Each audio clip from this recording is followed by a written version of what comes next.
Breaking news చూస్తున్నాం. Janasena MLA అరవ శ్రీధర్ కేసులో ట్విస్టులు. శ్రీధర్ వ్యవహారంపై ఇటు జనసేన లెజిస్లేటివ్ పార్టీ సమావేశంలో ఇటు పవన్ సీరియస్ అయ్యారు. జనరల్ బాడీ సమావేశంలోనూ సీరియస్ అయ్యారు పవన్ కళ్యాణ్. పవన్ ఆగ్రహం వ్యక్తం చేస్తూ నివేదిక ఎందుకు ఇంకా సిద్ధం చేయలేదు అంటూ ఇటు విచారణ కమిటీ మీద ఆగ్రహాన్ని వ్యక్తపరిచారు. నివేదిక ఇవ్వకుండా కాలయాపన చేస్తున్నారు త్రిసభ్య కమిటీ అంటూ ఆయన చెప్పుకొచ్చారు. శ్రీధర్ను కాపాడే ప్రయత్నం చేస్తున్నారంటూ ఇటు ప్రతిపక్షాలు కూడా ఆరోపిస్తున్నాయి. ఈ వారంలో మరోసారి రైల్వే కోడూరుకు విచారణ కమిటీ వెళ్ళబోతుంది. ఇటు పోలీసుల నుంచి సమాచారం సేకరించిన తర్వాత కమిటీ నివేదిక ఇచ్చేలాగా ఉన్నట్టు తెలుస్తుంది. ఇటు వాస్తవాలన్నీ తెలిసే వరకు విచారణ కొనసాగిస్తామంటుంది కమిటీ. ఎమ్మెల్యేకు వ్యతిరేకంగా వీణ మాత్రం రోజుకొక వీడియోని పెట్టుకొస్తుంది. పవన్కు తప్పుడు సమాచారం ఇస్తున్నారని, ఒక్క ఛాన్స్ ఇస్తే కలిసి అన్ని వివరిస్తానంటూ ఇటు పవన్కి రిక్వెస్ట్ వీడియోస్ పెడుతుంది. అలాగే తప్పు ఉంటే శిక్షించాలని, లేకపోతే న్యాయం చేయాలంటూ ఇటు వీణ రోజుకొక వీడియో అయితే పెట్టుకొస్తుంది. సో మొత్తం మీద ఇటు పవన్ కళ్యాణ్, ఇటు ఎమ్మెల్యే అరవ శ్రీధర్ అలాగే వీణ విషయంలో సీరియస్ అయ్యారు. నివేదిక తప్పకుండా తొందరగా ఇవ్వాలి, ఎందుకు జాప్యం చేస్తున్నారు, ఎందుకు టైం వేస్ట్ చేస్తున్నారు అంటూ పవన్ సీరియస్ అయినట్టు తెలుస్తుంది. సో కమిటీ కూడా ఇటు పోలీసుల నుంచి కూడా ఆధారాలను తీసుకొని మొత్తానికైతే తొందరలో నివేదిక ఇవ్వబోతున్నట్టు తెలుస్తుంది. మరోపక్కన ఇటు వీణ తనకి ఒక ఛాన్స్ ఇవ్వాలి, పవన్ కళ్యాణ్ ఒక ఛాన్స్ ఇవ్వండి, నేను అన్ని వివరిస్తాను, తప్పు నాదుంటే నన్ను శిక్షించండి, లేకపోతే నాకు న్యాయం చేయండి అంటూ ఇటు రోజుకొక వీడియో అయితే రిలీజ్ చేస్తుంది. ఇప్పుడు వీణ రిలీజ్ చేసిన ఒక లేటెస్ట్ వీడియో, తను మాట్లాడిన మాటలు కూడా ఒకసారి వినే ప్రయత్నం చేద్దాం. ఐ రిక్వెస్ట్ పవన్ కళ్యాణ్ గారు, డిప్యూటీ సీఎం పవన్ కళ్యాణ్ గారు, నేను మిమ్మల్ని కలవాలనుకుంటున్నానండి. మీకు ఈ విషయం ఎంతవరకు చేరవేశారో, ఎంతవరకు చేరిందో, మీకు కంప్లీట్ విషయం తెలుసో తెలీదో, మీకు అంత టైం ఉందో లేదో నాకు తెలీదు. బట్ ప్రాబ్లం అయితే నాదండి. ప్రాబ్లం జరిగింది మీ పార్టీ ఎమ్మెల్యే మీద. ప్లస్ నేను మీ డిపార్ట్మెంట్ అండి, మిమ్మల్ని కలిసే హక్కు నాకుంది ఖచ్చితంగా. అందుకే పవన్ కళ్యాణ్ గారు, నేను మిమ్మల్ని ఎంత త్వరగా వీలైతే అంత త్వరగా కలిసి ఈ విషయం గురించి మీకు వివరించి మిమ్మల్ని న్యాయం అడగాలనేసి నేను కోరుకుంటున్నానండి.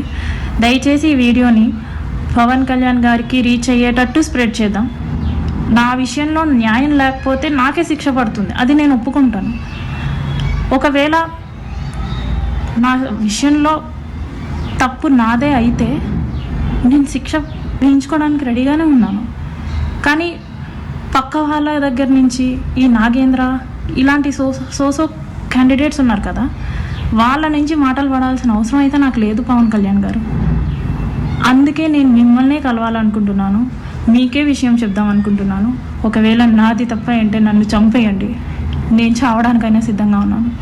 కానీ నా తప్పు లేకుండా అండి నేను అస్సలు పోరాటాన్ని ఆపే పరిస్థితే లేదండి. నాకు జరిగిన అన్యాయానికి వేరే అమ్మాయి, ఏ అమ్మాయికి ఇలా జరగకూడదు. నా తప్పులు ఉంటే నన్ను శిక్షించండి, చంపేయండి. కానీ నా తప్పు లేకపోతే మాత్రం పవన్ కళ్యాణ్ గారు దయచేసి అడుగుతున్నాను, నాకు న్యాయం చేయండి. నేను మిమ్మల్ని కలవాలనుకుంటున్నాను, నాకు ఒక్క ఛాన్స్ ఇప్పించండి. నా తప్పు ఉంటే నన్ను చంపేయండి, కానీ మధ్యవర్తులు ఎవరైతే ఉన్నారో వాళ్ళని మాత్రం నేను కలవను, వాళ్ళ మీద నాకు నమ్మకం లేదు. అరవ శ్రీధర్ గురించి నేను మీకు వివరిస్తాను, నా తప్పు ఉంటే నన్ను శిక్షించని, నేను కూడా మీ డిపార్ట్మెంట్లో పనిచేస్తున్నాను, మిమ్మల్ని కలిసే హక్కు నాకు ఉంది అంటూ ఈమెయితే చెప్పుకొస్తుంది. వీణ రోజుకొక వీడియోని రిలీజ్ చేస్తుంది. ఖచ్చితంగా నాకు న్యాయం చేయండి అంటూ ఇటు పవన్ కళ్యాణ్ని రిక్వెస్ట్ చేస్తుంది. మరోపక్కన ఇటు త్రిసభ్య కమిటీ ఏదైతే నివేదికని ఇంకా జాప్యం చేస్తుందో దానిపైన డిప్యూటీ సీఎం పవన్ కళ్యాణ్ కూడా సీరియస్ అయినట్టు తెలుస్తుంది. దీనికి సంబంధించి మరింత అప్డేట్ కూడా తీసుకునే ప్రయత్నం చేద్దాం. ఇటు ఏపీ నుంచి మా ఇన్పుట్ ఎడిటర్ కృష్ణమోహన్ అందుబాటులో ఉన్నారు. కృష్ణమోహన్తో మాట్లాడి తెలుసుకునే ప్రయత్నం చేద్దాం. కృష్ణమోహన్, జేఎల్పీ సమావేశంలో ఇటు పవన్ కళ్యాణ్ ఏం మాట్లాడారు? కళ్యాణ్ బేసిక్గా Arava Sridhar MLA, Railway Koduru MLA వ్యవహారం మీద జరుగుతున్న ఎపిసోడ్ గత నెల 27 నుంచి బయటకు వస్తున్నాయి ఈ వీడియోలు. దీనికి సంబంధించి ఇప్పటి వరకు కూడా ఒక డెసిషన్స్ కి రాలేకపోతుంది జనసేన పార్టీ. కారణం ఏంటంటే ఆయన స్థానికంగా ఎమ్మెల్యేగా ఉండడం. అయితే ఒకవైపు పవన్ కళ్యాణ్ ఏమో 2 సార్లు సీరియస్ అయిన పరిస్థితి అయితే ఉంది. మొన్న జరిగిన జనరల్ బాడీ సమావేశంలో కూడా అరవ శ్రీధర్ వ్యవహారంలో సీరియస్ అయ్యారు. అలాగే జేఎల్పీ సమావేశంలో కూడా పవన్ కళ్యాణ్ సీరియస్ అయిన పరిస్థితి కనపడుతుంది. నివేదిక ఇవ్వాలని కమిటీని ఏర్పాటు చేశారు. అయితే నివేదిక ఇవ్వకుండా కమిటీ ఎందుకు ఇంత కాలయాపన చేస్తుంది అనేది అర్థం కాని ప్రశ్న. ఇప్పటికే 2 సార్లు కమిటీ రాజంపేటకు వచ్చింది, తర్వాత అక్కడ కొంత విచారణ చేస్తున్నారు, తర్వాత అక్కడ కొంత పూర్తి స్థాయిలో విచారణకు ముందు ఎమ్మెల్యే కూడా హాజరైన పరిస్థితిని చూసాం. సో విచారణ కమిటీ ఏర్పాటు చేసి 2 వారాలు గడుస్తున్నా నివేదిక ఇవ్వకపోవడం పట్ల లోకల్ గా ఉన్న ప్రతిపక్షాలు కావచ్చు, ఏకంగా బాధితురాలు వీణా కూడా గట్టిగా మాట్లాడుతుంది. నిన్న రాత్రి కూడా వీణా ఒక వీడియోని విడుదల చేసిన పరిస్థితి మనం చూసాం. నాది తప్పుంటే నన్ను చంపండి, లేదనుకుంటే నేను శిక్ష వేస్తాననుకుంటే నా మీద ఏ శిక్షకైనా నేను రెడీగా ఉన్నాను. కానీ ఈ వ్యవహారంలో కొందరు మధ్యవర్తులు, కొంతమంది వ్యక్తులు దీన్ని ఇబ్బంది పెట్టే ప్రయత్నం అయితే చేస్తున్నారు. కనీసం విచారణ బయటికి రాకుండా అడ్డుకునే ప్రయత్నం చేస్తున్నారు అనేది బాధితురాలు ఆరోపణ. అయితే ఇప్పటి వరకు జరుగుతున్న ఈ వ్యవహారంలో అరవ శ్రీధర్ ను కాపాడేందుకు చాలా మంది గట్టిగా వ్యవహరిస్తున్నారు, అందుకే నివేదికలు కూడా ఆలస్యం చేస్తున్నారు అనేది ఒక ప్రచారం కూడా జరుగుతున్న పరిస్థితి. అయితే ఈ వారంలో కూడా మరోసారి అంటే ఇంక 3వసారి కూడా కమిటీ విచారణ కమిటీ సభ్యులు అక్కడికి వెళ్లి పోలీసులు అధికారులతో సమగ్ర విచారణ సేకరించాలన్న నెపంతో ఇక్కడ ఒక చిన్న సింపుల్ లాజిక్ దీంట్లో పూర్తి స్థాయిలో ఇక్కడ ఎవరు ట్రాప్ అయినా, ఎవరు ఇంకొకరు ట్రాప్ అయినా జరిగిన అంశం మాత్రం 2 వ్యక్తుల మధ్య జరిగింది. ఆ 2 వ్యక్తులు అంటే ఒక ఎమ్మెల్యే స్థాయిలో ఉన్న వ్యక్తి చేయాల్సిన వ్యవహారం కాదు అనేది క్లియర్ గా అందరికీ తెలుసు. ఇక్కడ ఈ వ్యవహారంలో చాలా క్లియర్ గా అర్థమవుతుంది. ఇది ఇప్పుడు వరకు ఎమ్మెల్యే ఎపిసోడ్ రోజుకో వీడియోలు విడుదల చేస్తున్నా, తర్వాత సాక్షాత్తు అసెంబ్లీ నుంచి అరవ శ్రీధర్ వ్యవహరించిన తీరు కావచ్చు, లేకపోతే చట్టసభలకు ఎమ్మెల్యేలను పంపిస్తే ఎమ్మెల్యేలు వ్యవహరిస్తున్న తీరు కావచ్చు, నిజంగా స్థానికంగా ఎమ్మెల్యేలు అంటే ప్రత్యేకంగా అరవ శ్రీధర్ వ్యవహార శైలి మాత్రం ప్రజల్లో ఒక జుగుప్సని క్రియేట్ చేసింది ఇతను వ్యవహరించిన తీరు.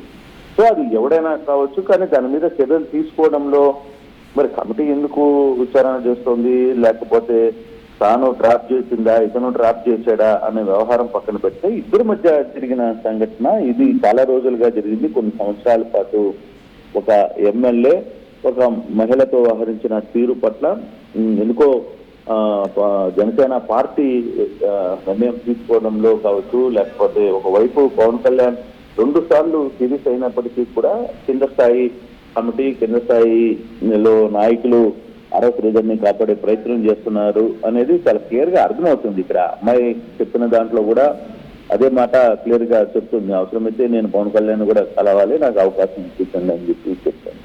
మరోవైపు ఇప్పటికి 2 సార్లు చేశారు, మళ్ళీ ఈ వారంలో కమిటీని అక్కడికి వెళ్తుంది అనేది. ఓకే, ఇది పార్టీ నుంచి సస్పెండ్ చేస్తారా, అతని మీద కేసు కడతారా, లేకపోతే ఎమ్మెల్యే స్థానం నుంచి పార్టీకి దూరం పెడతారా అనేది జనసేన పార్టీ సొంత నిర్ణయం. బట్ ఇన్ని రోజులుగా ఇన్ని దాదాపుగా ఒక 100 వీడియోలు విడుదల చేశారు. వీళ్ళిద్దరి మధ్య జరిగిన ఇష్యూ, లేకపోతే కొన్ని చూడలేనివి చూపలేనివి వ్యవహారాలు కూడా బయటకు వచ్చిన పరిస్థితి మనం చూస్తున్నాం. సో అంత నిర్లజ్జగా నిస్సిగ్గుగా ఒక ఎమ్మెల్యే వ్యక్తి వ్యవహరిస్తుంటే దాని మీద చర్యలు తీసుకునే దానికి పార్టీకి ఏంటి?